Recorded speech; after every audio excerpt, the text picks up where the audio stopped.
Welcome to Leadership Capital. It's our special feature on leadership, and I'm your host, Chitra Nabat.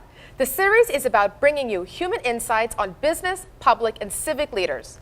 We often interview these individuals on serious issues and current events, but not on who they are as people. With this feature, we want to share the human behind the leader through 3 questions. Today, I'm joined by Frank McKenna, Deputy Chair of TD Bank Group, former Canadian Ambassador to the United States, and former Premier of New Brunswick. Frank, thank you so much for joining us. Glad to do it. Frank, you're a long way from Appahock, New Brunswick. Yeah, it's a long way from Appahock, New Brunswick, but things don't change. Was there a turning point in your life when you knew you'd become Premier? Election night, when the results came in, that was about the first time. Really, all I ever wanted to do for most of my life was to play hockey. And I would have been the proudest guy in the world if I could have pursued a hockey career. So that was really my first ambition. Politics became a little bit accidental. I was in the right place at the right time, and even up until election night, I thought somehow or other that my ambitions would be thwarted in politics, but it didn't turn out that way. You know, a lot of leaders say that about being in the right place at the right time. Can you share exactly what that was for you? Yeah, I happened to be a potential candidate at a time when the seat came open in my local riding, so that's important. And then I ended up becoming a member of a caucus after suffering 17 years of defeats that really was bereft of contenders. And so I kind of fell into the job of opposition, and then the people of our province wanted a change very badly, and so I ended up being the change. So it was like that. I think as Jack Nicklaus once said, I think it was Jack Nicklaus, somebody said, "You're very lucky," and he said, "Yeah, the harder I work, the luckier I get." So I worked hard, but I still think there's an element of timing and luck. I know you've had a lot of experience with change, with leadership. What's the leadership principle that guides you every day? Yeah, there's a lot of things that are important, but if there's one thing that I think guides me, it's passion. I think you have to feel passion about everything you do. And if you feel passion and feel energized about what you're doing every day, it brings an energy to the people around you.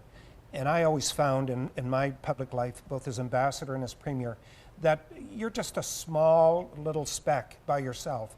But if you can create a force multiplier out of all of the people, the public servants, other people working with you, in the case of the bank employees, then you can do powerful things. And so if you can get people around you as passionate as you are, it becomes quite a force. But how do you actually motivate people, motivate that passion? Well, I think people always want to go to a job and work in a place where they feel that what they do is important.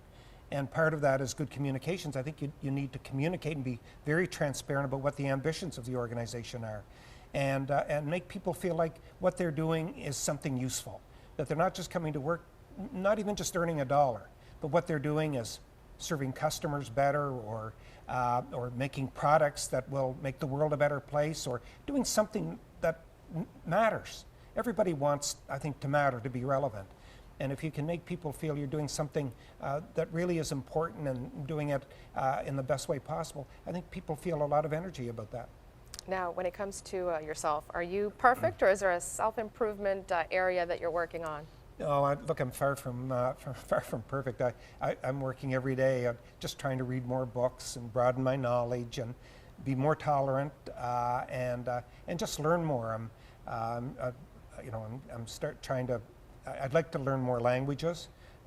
President Clinton once told me that you have to keep opening up new neural passageways if you want to keep your brain active. So I've taken up Sudoku. I do the New York crossword puzzle. I'm trying to pick up some Spanish now. I try to read books and material every day and just keep my mind as fresh as possible. And you talked about, though, trying to become more tolerant. Is there a specific area that you're focused on? Well, I've learned in public life that there are 2 sides to every story, and usually there's 5 sides to every story. Now that I'm more in the private world, I'm more judgmental. When I see a contract dispute, or when I see a politician take a certain stand, or when certain things happen, I just say, that's really stupid. And I self-analyze it, and I'm quite critical. I'd like to go back to where I used to be and say, okay, let's understand why that was done, and what are the reasons compelling that decision? What's the other side of the story? What are the other sides of the story? And I find when I do that, I have a lot more peace of mind. Frank, we'll have to leave it there. On peace of mind, we'll have to leave it there. Thank you so much for joining us. My pleasure.